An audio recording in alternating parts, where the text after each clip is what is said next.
Tout le monde, c'est Aizen et bienvenue dans ce premier à l'affiche qui par défaut correspondait au sujet concernant les mangas et animations mais s'adaptera sûrement mieux au domaine cinématographique et pour donner un sens au nom du concept, pourquoi ne pas s'intéresser aux films qui sont justement à l'affiche en ce moment au cinéma. Cela n'aura pas pour but de donner un avis neutre mais de spoiler comme c'est pas permis, de donner un avis personnel et donc qui je le rappelle est subjectif sur le thème en question. Donc à l'affiche aujourd'hui, Alien Covenant.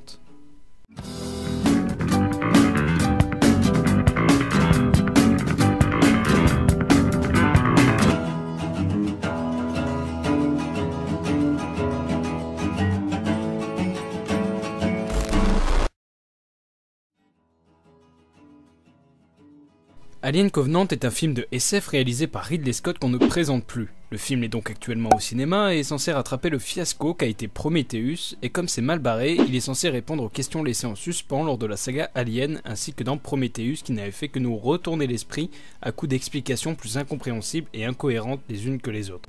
Bien, donc pour résumer, c'est un vaisseau, donc je ne sais plus si c'est le vaisseau ou l'équipage qui se nomme Covenant, enfin bref, le vaisseau est donc un vaisseau colonisateur qui contient 2000 colons, ainsi qu'un équipage de on va dire une quinzaine de personnes, étant donné qu'ils meurent quasi tous et qu'ils sont facilement oubliables, on ne m'en tiendra pas rigueur de ne pas me souvenir de leur tronche. Tout ce joli monde est donc en route pour Auriga 6, une planète parfaite à coloniser vu que les bougres ne pensent même pas à emporter avec eux des casques. Il reste 7 ans au vaisseau avant d'atteindre Auriga 6, mais une terrible explosion stellaire, enfin ça ou autre chose, cause quelques dommages au vaisseau et a pour cause de faire réveiller l'équipage 7 ans trop tôt. Soit dit en passant, tous les passagers sortent de cryostase et courent comme des lapins dans tous les sens. Certains passagers toujours endormis y laissent la vie, comme le chef du vaisseau interprété par James fucking Franco, qui n'aura pas eu de grand rôle dans ce film, vu qu'il apparaît sûrement une courte minute et qu'on n'en parle plus après, ce qui fait que l'on n'a nullement envie de pleurer concrètement pour le personnage, ni pour les proches, et qu'on l'a déjà oublié 30 secondes plus tard.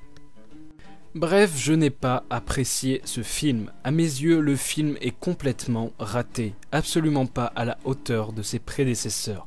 Non, Alien Covenant fait bien pire. Il se place au-dessus de ses prédécesseurs, il les regarde de haut et pense avoir fait mieux qu'eux. Pour être honnête, je n'en attendais rien, enfin juste un minimum en termes de divertissement, mais pour ce qu'il en est des révélations, le projet avait déjà coulé depuis Prometheus. Si vous n'êtes absolument pas fan de la saga Alien, vous pouvez tenter votre chance et essayer de passer un bon moment, laissant de côté toute explication pour se focaliser sur de l'action pure et dure. Car de toute manière, le film est construit comme ceci, des révélations, puis de l'action, puis de nouveau de l'action, réalisée maladroitement, ce qui rend le tout amer. Si toi, fan aguerri, tu souhaites étancher ta soif de connaissances sur Alien et souhaites désespérément comprendre les mystérieux mystères de la vérité véritable sur la naissance de la mythique créature, le film a été fait pour toi et spécialement pour toi. Et c'est malheureux. Le problème que j'ai avec Ridley Scott, c'est qu'il tente de rationaliser le mythe de l'alien. Même pire, il tente de l'humaniser. Le xénomorphe ne fera plus rêver par le phénomène qu'il a su imposer sur la question de la vie extraterrestre. Personnellement, ce qui me plaisait dans la saga, c'est le mystère qui entourait cette créature, cette sensation que l'univers est vaste au point de trouver des choses qui nous dépassent et qui remet en doute la question même de l'existence. Alien Covenant pousse très loin la question de la création.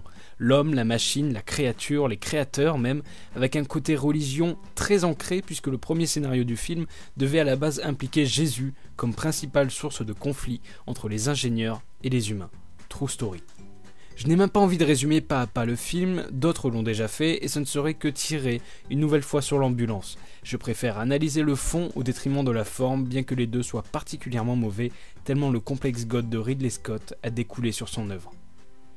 Alors pour répondre à la question, non, Alien Covenant n'est pas un remake non avoué de Alien premier du nom. Il en a juste calqué les fondements tout en retirant tout ce qui avait fait le succès du premier. La peur, l'angoisse, le suspense et le rythme.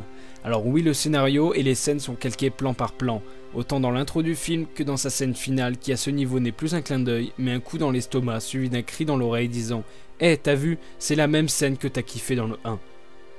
Le film n'est même pas complet, vu que vous pouvez retrouver sur YouTube une courte vidéo qui met en avant l'équipage du vaisseau. On est censé en découvrir plus sur eux et donc partiellement de s'attacher à eux. Vous aurez même droit à une vidéo nous montrant David et le professeur Shaw. Mais ça, j'aurais aimé le voir dans le film. Un film qui s'est débarrassé de scènes essentielles pour la fluidité, la compréhension et l'attachement du récit. Je vous conseille 1000 fois plus de regarder à nouveau Alien le 8e passager ou même de vous procurer Alien Isolation, un jeu sorti il y a quelques années et qui à ce jour est l'un des meilleurs jeux du genre, qui sait être rythmé et angoissant. En tout cas, Alien Covenant... Au départ, selon cette théorie, on était des poissons, on barbotait tous dans la flotte. Et un jour, un couple de poissons a eu un enfant mal formé. Et cet enfant mal formé, bien que différent, a réussi à survivre. Du coup, ce poisson à la con a fait d'autres poissons mal formés. Et un jour, un descendant du poisson mal formé a rampé hors de l'eau avec ses pattes de poisson mutant. Et il a enculé un écureuil ou je ne sais quoi pour faire ça. Une sorte de grenouille écureuil. Ce truc a eu à son tour un enfant mal formé, un singe poisson grenouille. Et ce singe poisson grenouille a réussi à enculer un chimpanzé. Et ce chimpanzé a eu un enfant mutant qui a sauté un autre chimpanzé. Et ça a donné vous.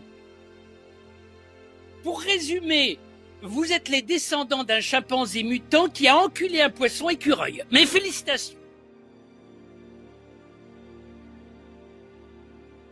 Merci à vous d'avoir suivi cette vidéo, c'était le premier à l'affiche. Il me tenait à cœur, j'étais un peu juste dans le délai parce que le film est sorti en début de mois, mais il faut sortir le à l'affiche assez tôt parce que ça n'a aucun sens de le sortir quand le film n'est plus en salle.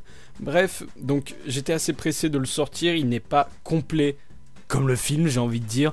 Le prochain le sera un peu plus, le prochain c'est sur Wonder Woman, sur lequel j'ai énormément d'attentes. Donc j'hésite même à faire une vidéo sur mes attentes dessus, tellement j'en ai. Mais on verra ça très prochainement pour le second à l'affiche. En tout cas, j'espère qu'il vous a plu. Et nous, on se retrouve très bientôt pour de nouvelles vidéos. D'ici là, prenez soin de vous. Ciao tout le monde, c'était Aizen. Prenez soin de vous.